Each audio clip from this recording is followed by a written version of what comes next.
Good evening. Thank you for coming again to my presentation. I'm absolutely humbled that something like this was of great interest to you and that you wanted me to do it again. So I'm humbled and most appreciative. My collection is a fairly large one, around 20,000 volumes. So obviously, I can only choose a few books to show you. And what I have done is I've taken actually 9 different areas, topics.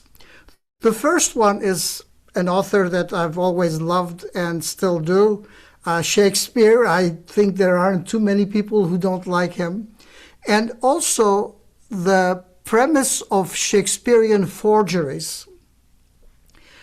The second subject that I will be dealing with is manuscripts. The third one is incunabula, books printed from the advent of printing in the Western world until December 31st, 1500. The fourth subject is 16th century books. The fifth subject would be fine press, particularly fine press of the late 19th to early 20th century. Then art books, Bibles, bindings, and finally something called shape books or shape poems. To start with the first subject, which is Shakespeare. Here I've got two different works. Well, I'm sure that they're very well known to all of us. These are in what are known as the quarto editions of Shakespeare. Now, mind you, when I say that, I've got to put a caveat there. The quarto editions of Shakespeare, and not all of the Shakespearean plays were printed in quarto, came out before the folio editions. So the first folio came out in 1623, and Hamlet was printed in 1599 and later on in 1603 or 06, I don't exactly recall. What you are seeing on the screen actually are two Shakespearean plays that were redone by the Restoration playwrights who thought that Shakespeare's language was somewhat too crude for the period, and so they have added and subtracted and made changes to the plays. But these are the last printings of Shakespeare's plays in quarto format. Having said that, I move to the next slide, which is about the Shakespearean forgeries. A gentleman by the name of William Henry Ireland decided to make a go of it and wrote 2 plays, which you see here on the screen, Vortigern and Henry II, which are not in the Shakespeare canon, as you all well know, and passed them on as Shakespearean plays. A lot of people were absolutely credulous about it and supported William Henry Ireland. Above and beyond that, he also came out with certain manuscript forgeries showing Shakespeare hand and other items. And here is another printing of a book by him called An Authentic Account of the Shakespearean Manuscripts, which was what I was referring to earlier. And that was also backed by his father, Samuel Ireland, which is a book shown on the right, where he talks about the miscellaneous papers. Of course, lo and behold, whenever something like this happens, somebody gets kind of itchy, and a gentleman by the name, or a scholar by the name of Edmund Malone, wrote a very probing little booklet called An Inquiry into the Authenticity of the Miscellaneous Papers and Legal Instruments. Of course, the Ireland's father and son were absolutely, devastated, but in no way did they accept the fact that these were forgeries and immediately attacked Edmund Malone.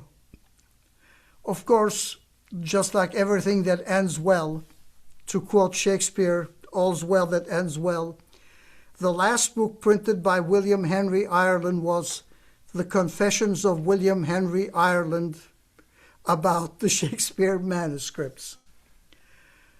Now I'm moving to manuscripts. This is the binding of a 13th, 14th century manuscript. It is actually 13th century, circa 1250. And here are 2 pages from that. As you can see, the handwriting in the 2 images are quite different. I'm sorry, they are different in the one on the right. The one that looks, you can only see a part of it, is the one that's different. What you see there in the 2 images is the first page and the last page of the first manuscript in that volume. It is a book it's a pseudoscientific work on the secret of secrets, and the book in Latin is entitled Liber de Secretis Secretorum. What is interesting about this manuscript is that if you look at the image on the right, at the very end there, which I cannot quite decipher because it's rather small there, it shows the name of the scribe who wrote the book and where he did it. The scribe was a gentleman by the name of Frater Robertus de Populetu, which is the brother Robert of Populeto. And Populeto is in today's, in Catalonia, it's the area called Poblets in the Catalan region of Spain.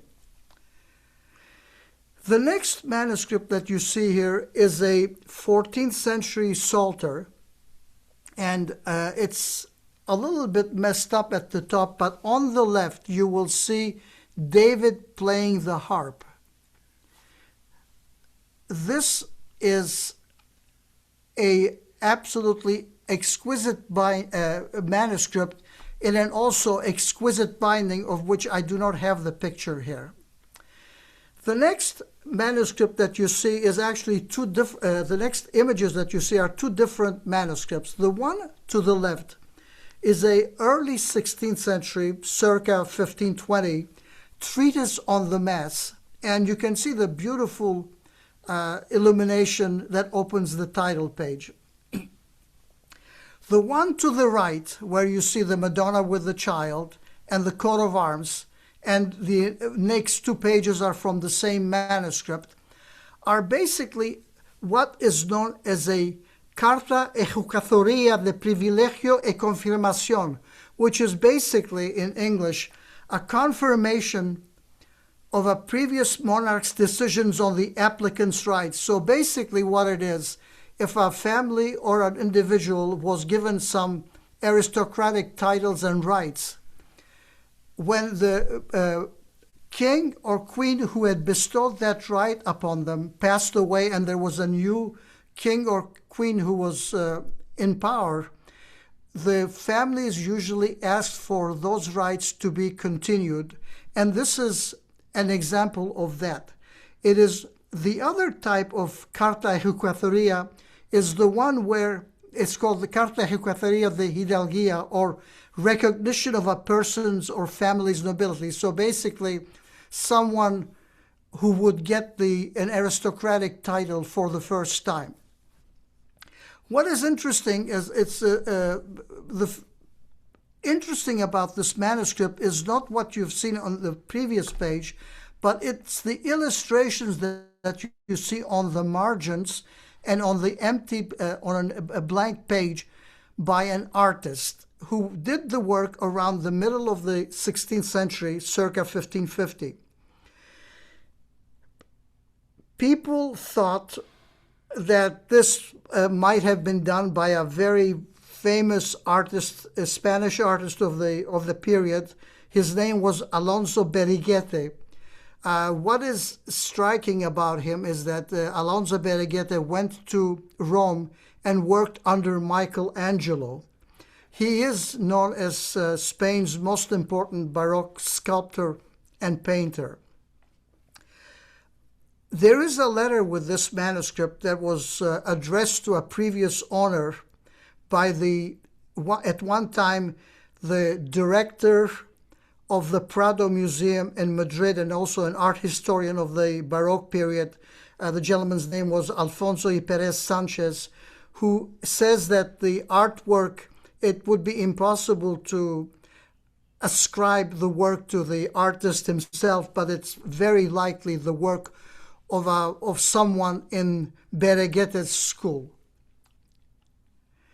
The next image that you see is a copy of my Book of Hours, and it's and you can see a miniature from that, and it's beautifully rubricated with letters and initials in various colors. This is another manuscript which, if by looking at it, people might think was done in the 15th century. Actually, this manuscript was done in the 19th century. It is based on the prophecies of a certain abbot, his name was Verden of Otranto, the city of Otranto in Italy.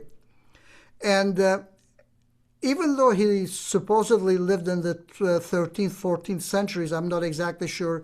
I don't think anybody really does. Supposedly, the manuscript for this work, not this copy, was found in his tomb, buried with him in Otranto. There is no such, manuscript that is known. And secondly, there were no manuscript copies of this work until about the 19th century when people, started creating these. But as you can see, it's still a very attractive item. This item here, too, which you see is what's a recueil des airs mémorables français, italien et anglais, is a 19th century manuscript. It's a romantic manuscript of various songs and also has some of the romantic notions of death, love, etc.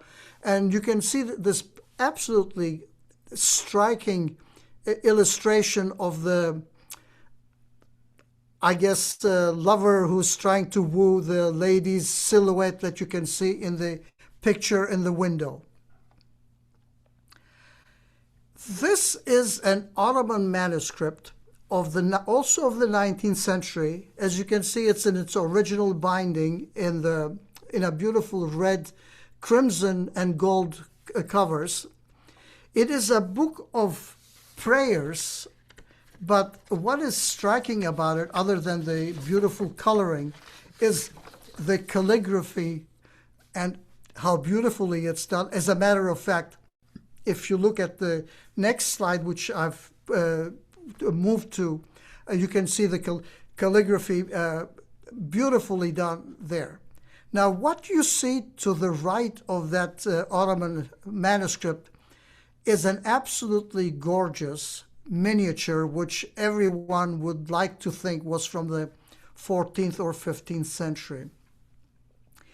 This is the work of a gentleman known as the Spanish forger, who did this at the turn of the 19th, beginning of the 20th century.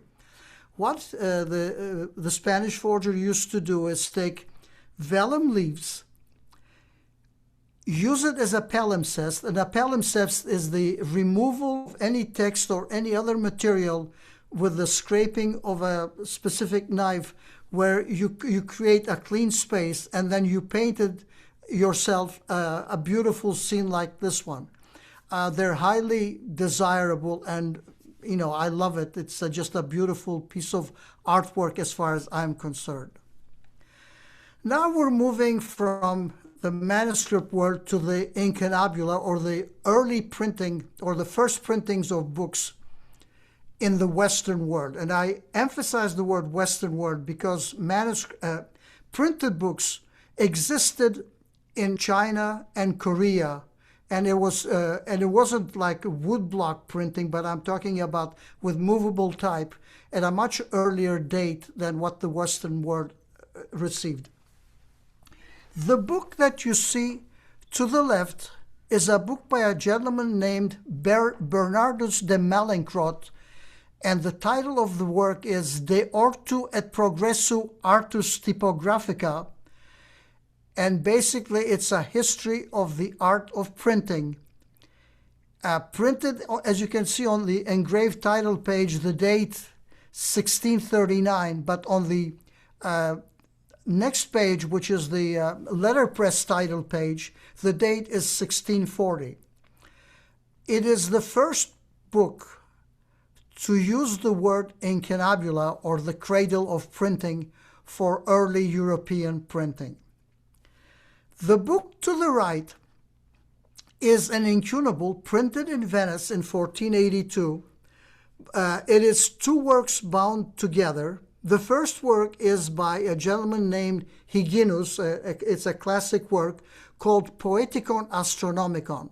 What is striking about this book is that it is the first book, the first printing of a book with illustrations of constellations and planets.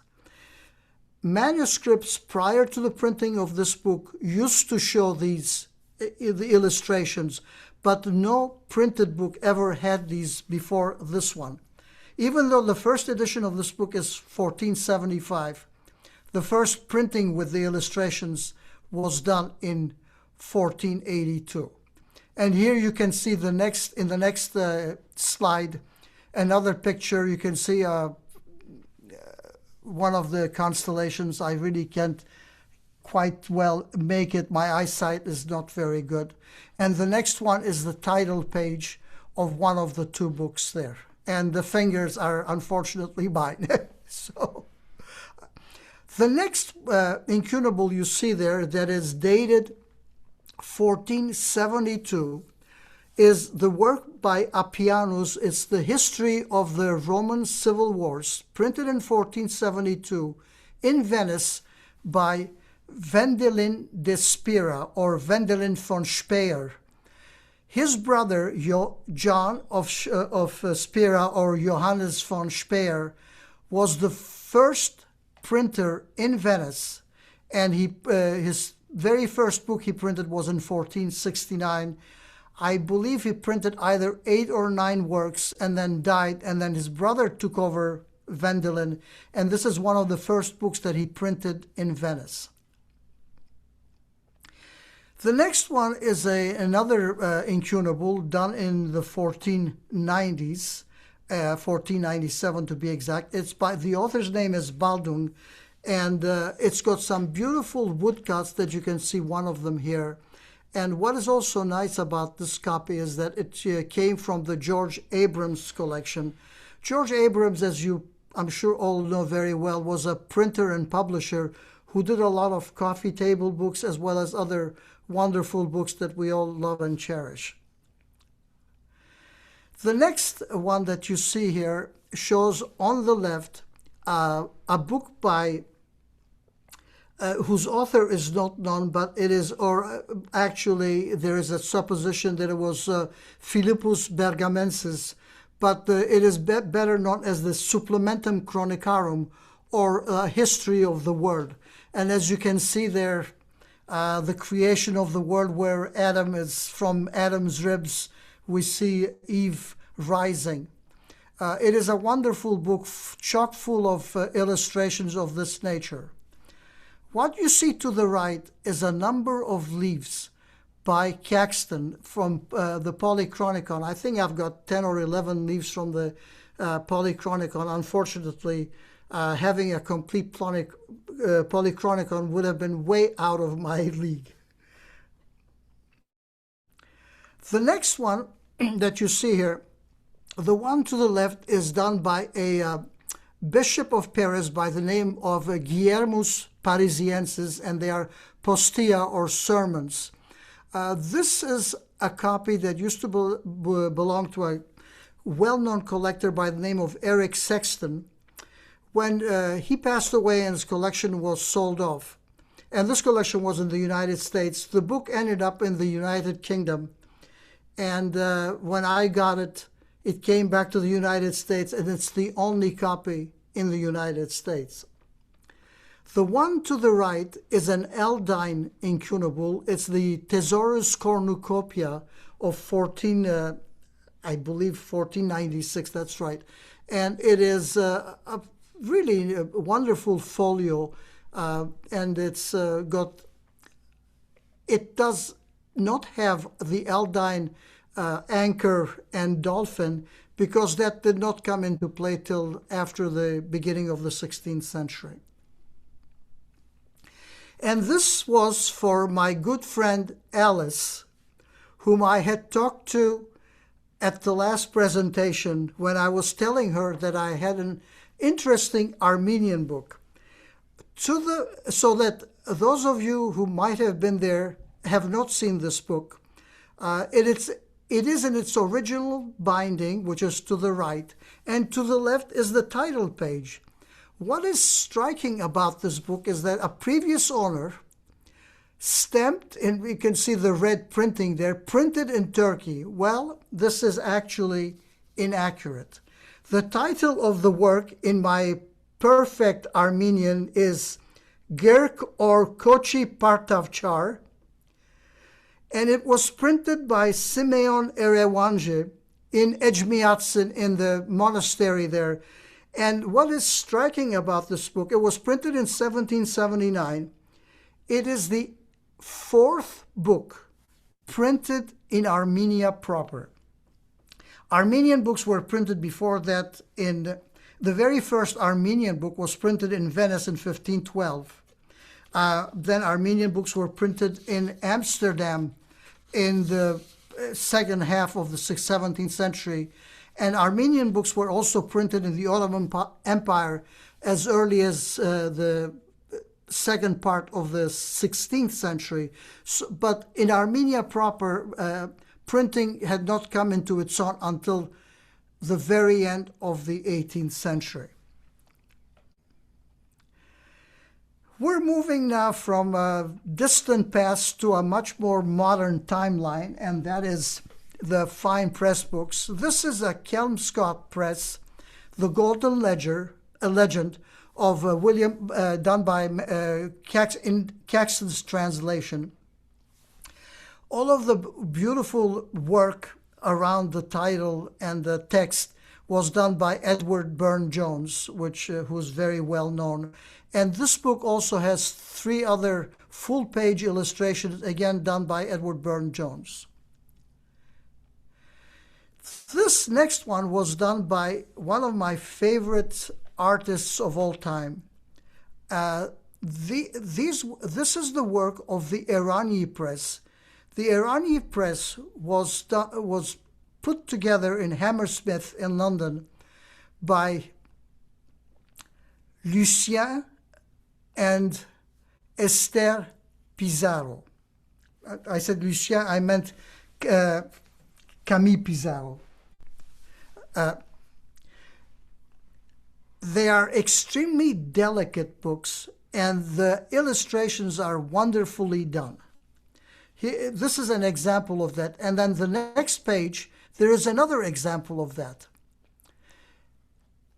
Lucien Pizarro, who is one of the printers along with his wife Esther, was the son of Camille Pizarro, the famous Impressionist painter.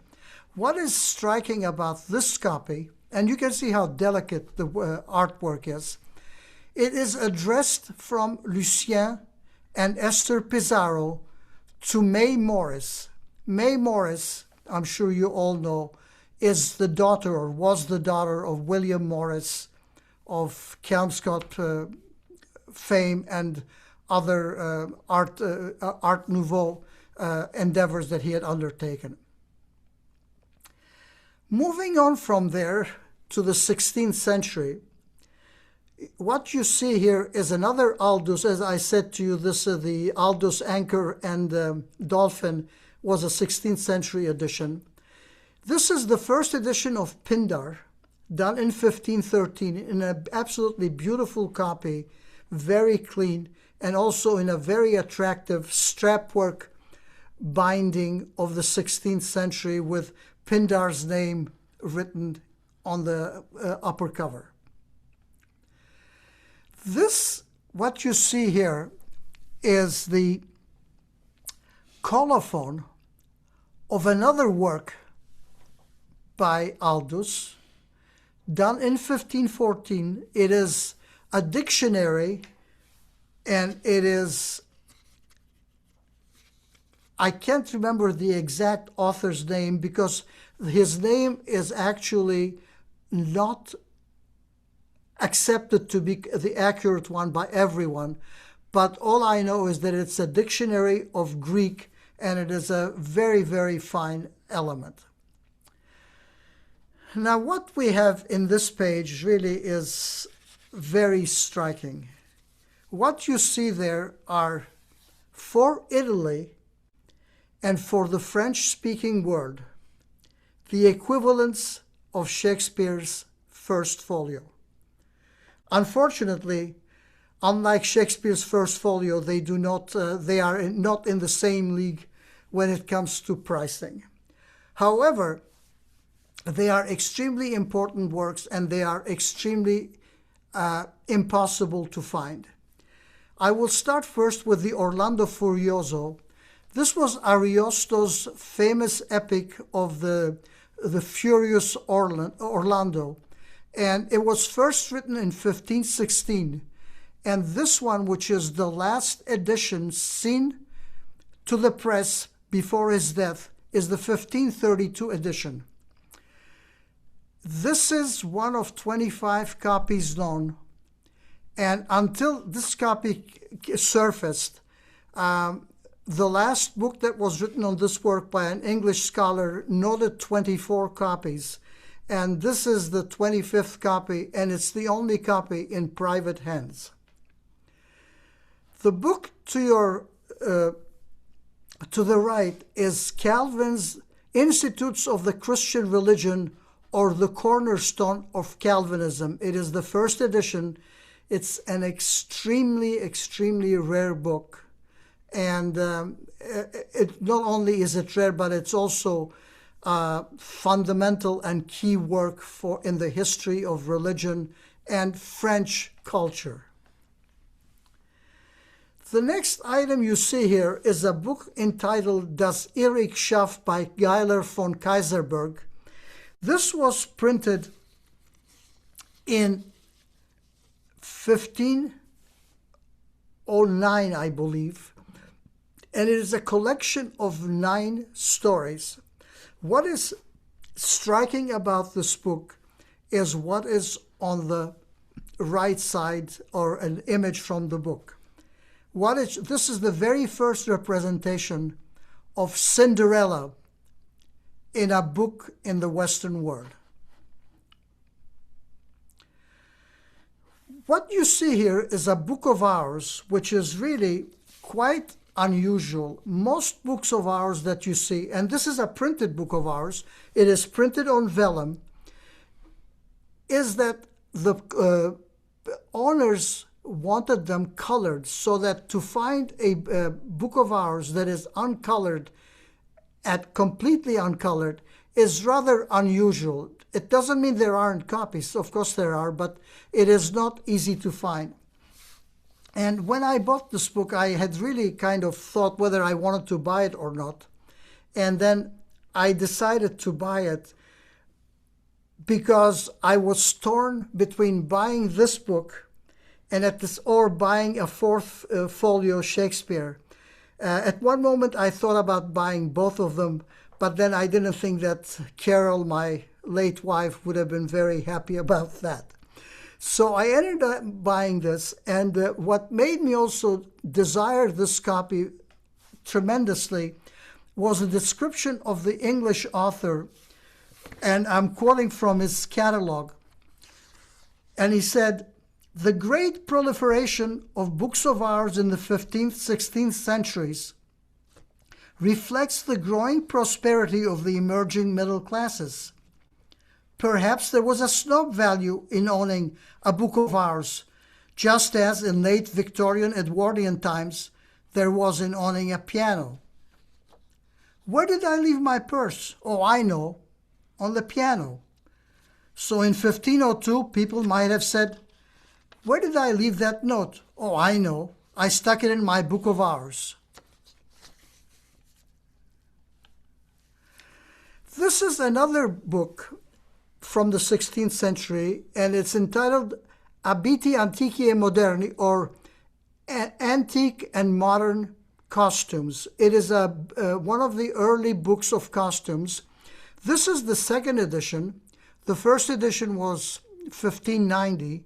This is the second edition of 1598, and there was a third edition in 1664, which I also have. I don't happen to have the first edition. What is striking about the second edition is that it has illustrations of costumes from the Americas, which I don't believe the first edition had. This is another 16th century work by Erasmus of Rotterdam. It's called Farrago Nova Epistolarum, or it's a collection of letters of Erasmus, which he had addressed to a variety of readers. As a matter of fact, Erasmus's letters, whom we always kept, have been collected in the 20th century in multiple volumes. But what is striking about this copy is the fact that if you can look at the where I'm pointing my pointer from the mouse, it says Apud inclitam Basileam ex officina Johannos, or I.O. Frobeni, or in the house in Basel of Johann Freuben. And if you look right above it, there is a written note. It says ex dono H and IER Freuben. This is the gift to someone of Hieronymus Freuben, who was the son of the printer Johannes Freuben, and who also knew Erasmus very well. The next book is also a 16th century book, and the story behind this book is that I have two sons. My youngest son, Scott, was very much interested in gymnastics and did gymnastics when he was young. And my older son, when he was growing up, I used to read to him T.S. Eliot's the book of the possum, whatever it is, the old possum's poems of the cats. I don't. Sorry, I'm not quoting it properly. The musical Cats is based on Eliot's poems. And I said to my kids as they were growing up, I said, when you grow up, I'm going to get a copy of the first edition of a book on gymnastics, and then I will get a signed copy of Eliot's poems. Well, unfortunately, I didn't get to do the Eliot. But this is the first illustrated book, printed book, where gymnastics is heavily and extensively illustrated. The first edition of this book came out in 1569. This is from 1573, but it is the first edition was unillustrated. This is another very interesting book and absolutely beautifully illustrated. The title page is to the left and one of the illustrations is to the right. This work is known as the Decacordum Christiani, or the 10 Chords of Christianity. What is striking about this book is that it was printed in the city of Fano in Italy in 1507 by a Jewish printer by the name of Hieronymus Soncinus, who was actually a Jew who had migrated from Spain in 1492 to Italy. I think we're now entering into the area of Bibles. Bible that you see to the left is the second edition of Erasmus's New Testament. The first edition was 1516. This one is the 1519 second edition. It is an absolutely wonderful copy and book. The book to the right is one of the early Hebrew Bibles printed in Basel, and here is a Hebrew Bible being printed by Christian, if you remember the printer I mentioned earlier, Freuben, and another associate of his, Episcopius. And this is the first quarto-size rabbinic Bible printed in 1536 in Basel. What is striking about this Bible, the Biblia Utrusque Testamenti, is that it was done in 1538, and it's one of the illustrations in the book are very much like what you see on the right in small little boxes. But what is striking about those illustrations that they were all done by Hans Holbein, and they are amongst the earliest, if not the earliest, illustration done by him. This Bible, which is a French Bible of the Old and New Testament, done in 1578 by Christopher Plantin, who was a very, very well-known Dutch printer. What is striking about this Bible is that it has a few illustrations, but a previous collector, which I believe is an aristocratic family from the Netherlands, has extra illustrated or Grangerized, which is the term used because a gentleman by the name of Granger had the habit of taking books and then adding all kinds of illustrations to the books, hence the term Grangerizing it. This Bible has well over 400 illustrations, mostly 16th and 17th century engravings, and these are all original engravings by the well-known and best-known French, Flemish, and Dutch engravers and artists. I think we're moving from here to bindings. The first binding really is in memory of my wife, who was a wonderful artist in every sense of the word.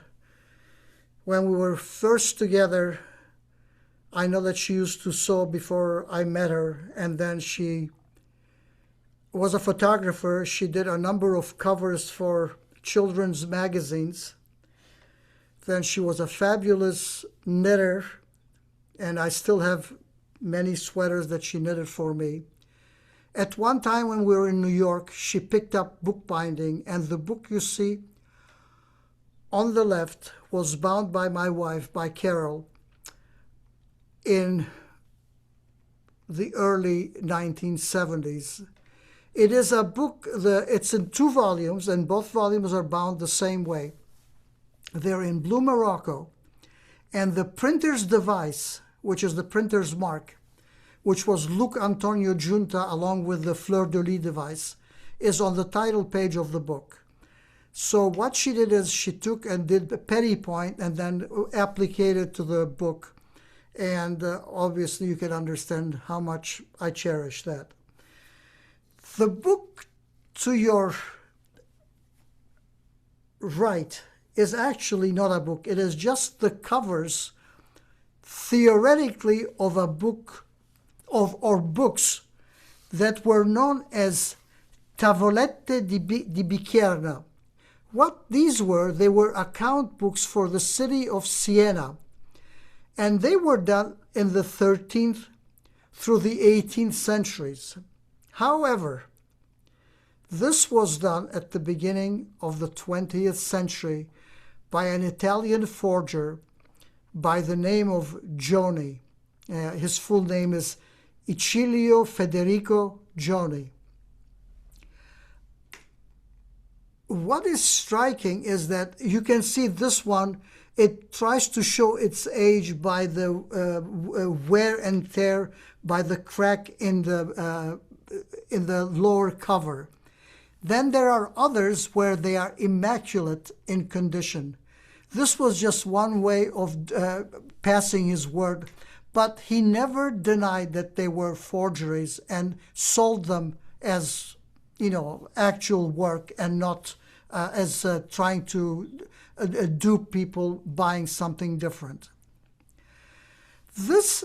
We are now again in the binding section. This is an Italian work from the beginning of the 19th century, where the upper cover has the arch of can't remember whose arch it is in Rome, and then the lower cover sees the one with the donkey in the back. It is an beautiful book, absolutely exquisite, and to increase its attractiveness even more, it has a very nice 4-edge painting. What you see here to the left, and it's a early 16th century, 1517 work, where at the very top you can see a hole that used to have a chain, which meant that this was attached to a desk so that the chain kept the book from being stolen. The next book that you see to your right is a beautiful English binding of the 18th century, early English, and the clasps are silver, and it has an innumerable number of plates in it. It is the Book of Common Prayer, but it's illustrated, and all of the plates were made by using silver and not other alloys. The book itself, as you can see, is in immaculate condition, and the binding too is very attractive, as I hope you can see. What you see here is a binding by Edwards of Halifax. Edwards of Halifax bindings were done on vellum, most of them, even though there are some on leather too, but not with the illustrations that you see on the covers. The way the paintings were done, the vellum was skived to a very, very thin layer so that it became translucent. And then the painting was done on the back of the vellum, and then it was pasted over white boards, and this is what you see here.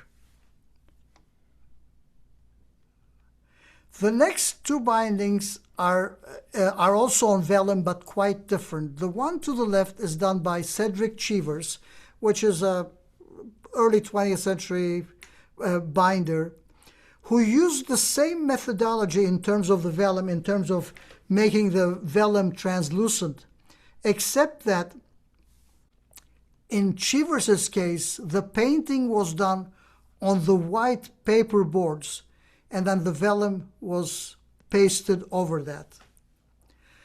The one to the right, which is done by a French binder by the name of Georges Baudin,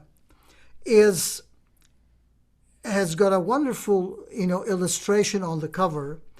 This is done in a pyrogravure technique, which is basically what they used to do is they used to heat a metal tool to burn the design and then paint it in the manner of enameling.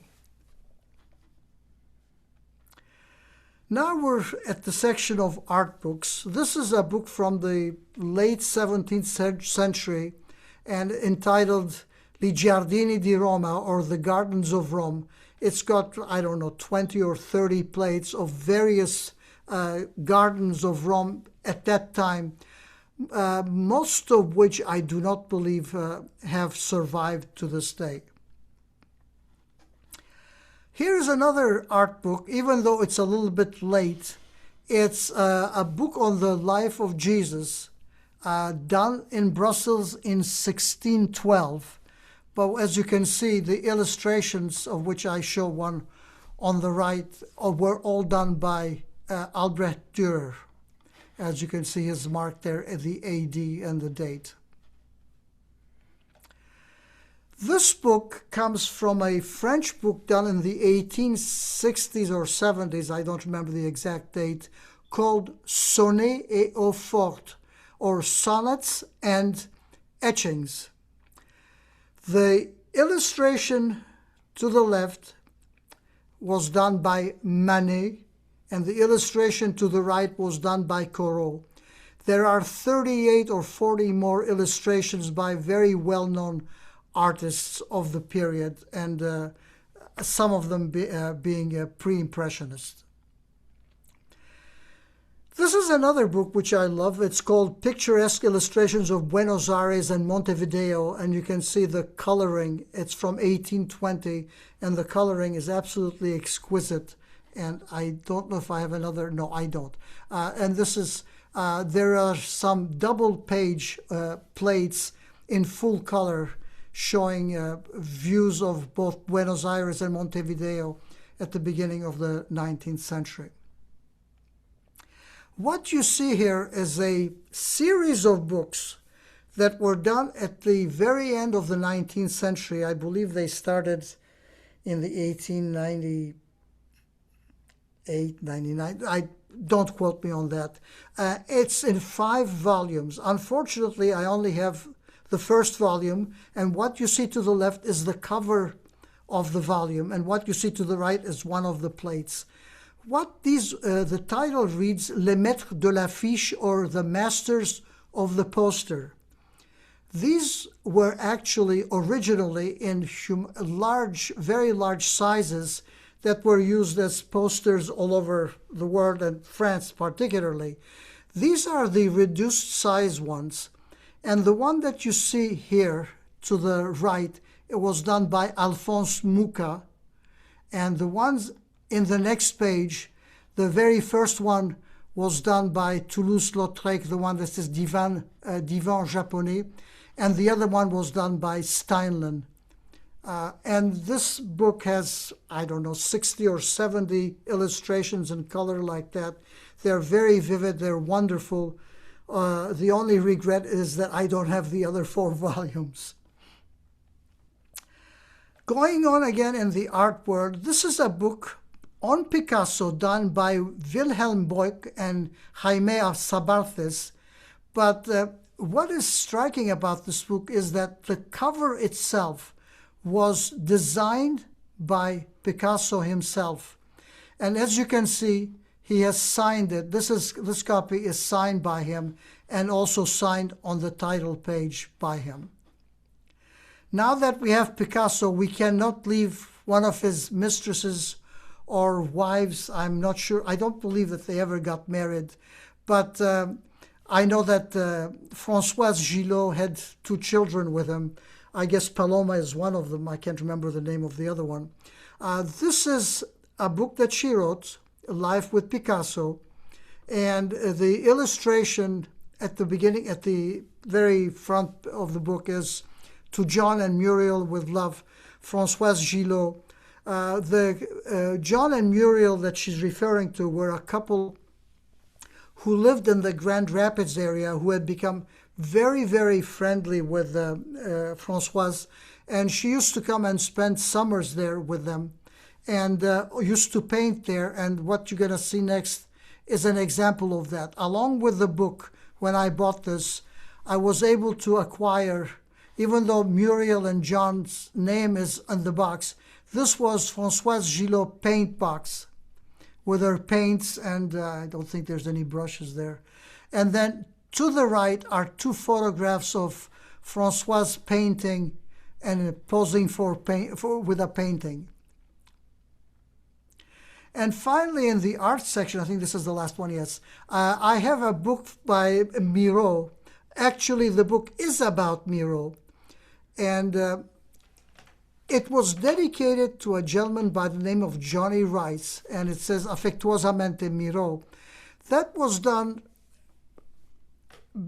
a long time ago. This gentleman used to be a native of Milwaukee, and apparently had a number of items of correspondence and others, which, from all I know, somehow got thrown away and disappeared, which is a great loss really to the whole artwork. And finally, the last picture I have here is what is known as a shape poem. As you can see, the poem is called Calyx or Chalice, and you can see that it is, and there is the title Calyx in red up there. It is in the shape of a chalice, and this was done in the year 1609. It is one of the earliest printed shape poems or shape books that I know. The earliest one goes to the beginning of the 16th century, but there weren't a whole lot. I think there's another one in the 16th century. So this may have been the third, fourth, or, at least, let's put it this way, one of the earliest shape poems ever printed.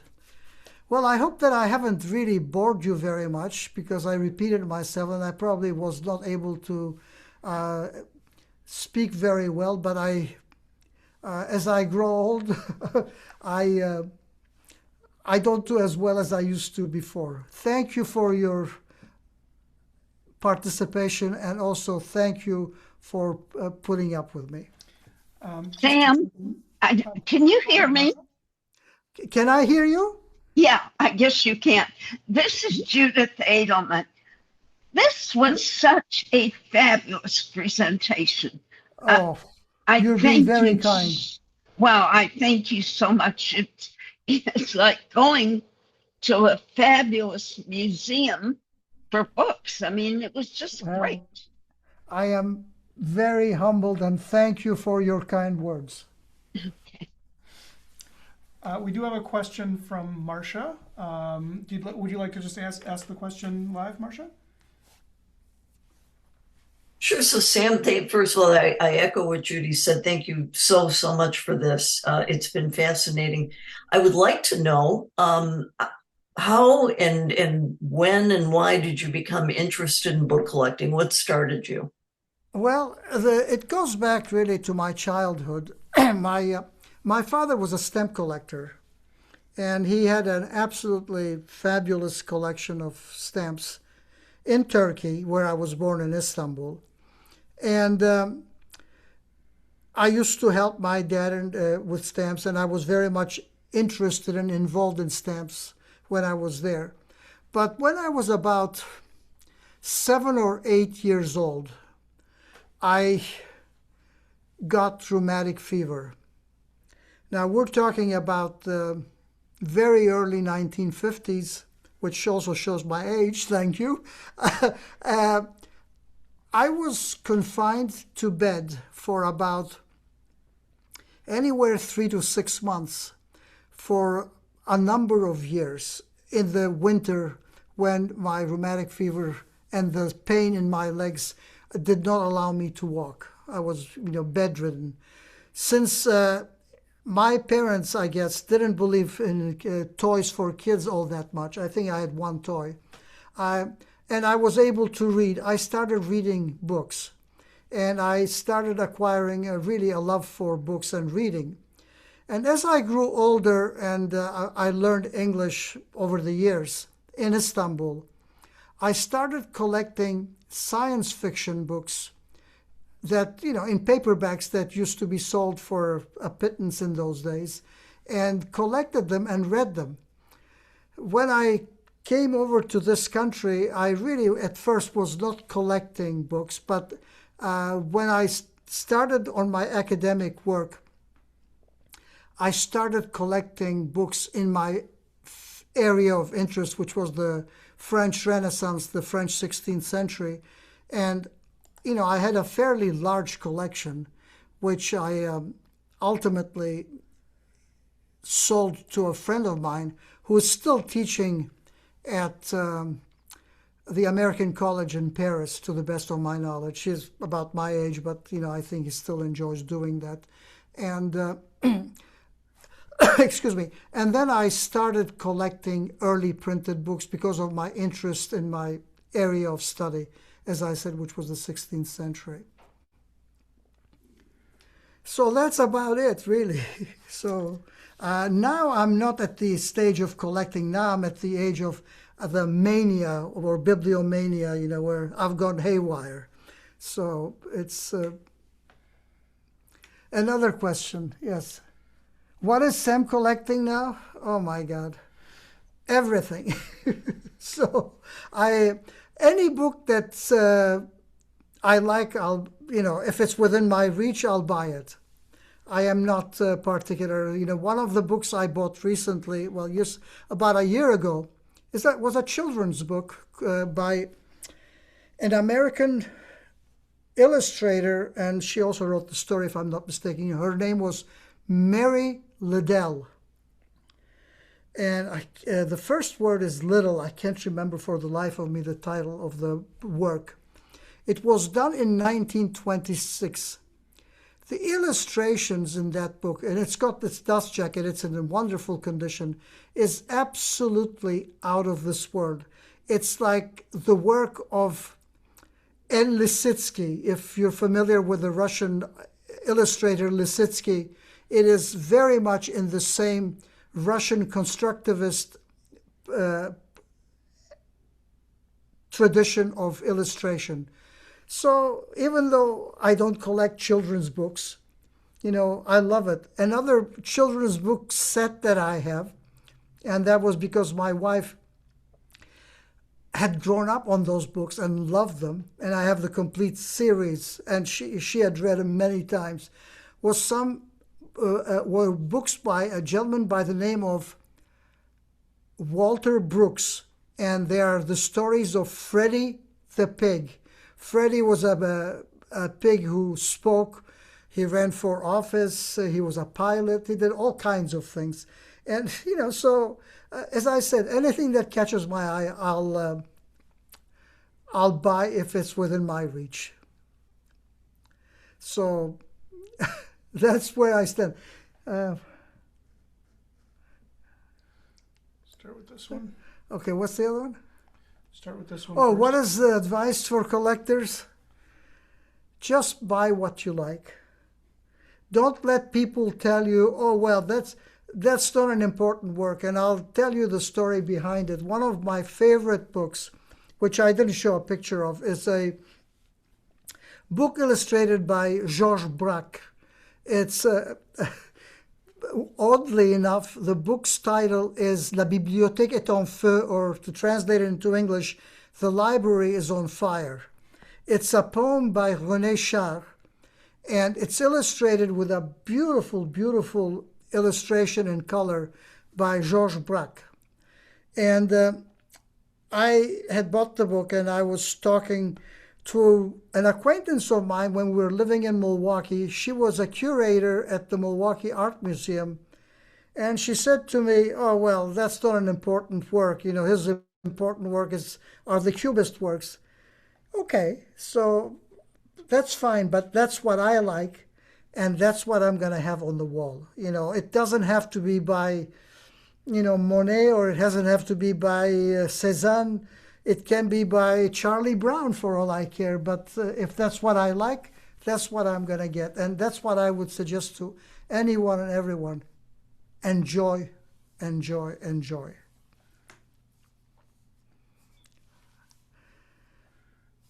Okay. Yeah. Just a thank you comment. Okay, well, thank you all for being patient with me. I appreciate your patience, and I hope to see you all soon at a future book club event.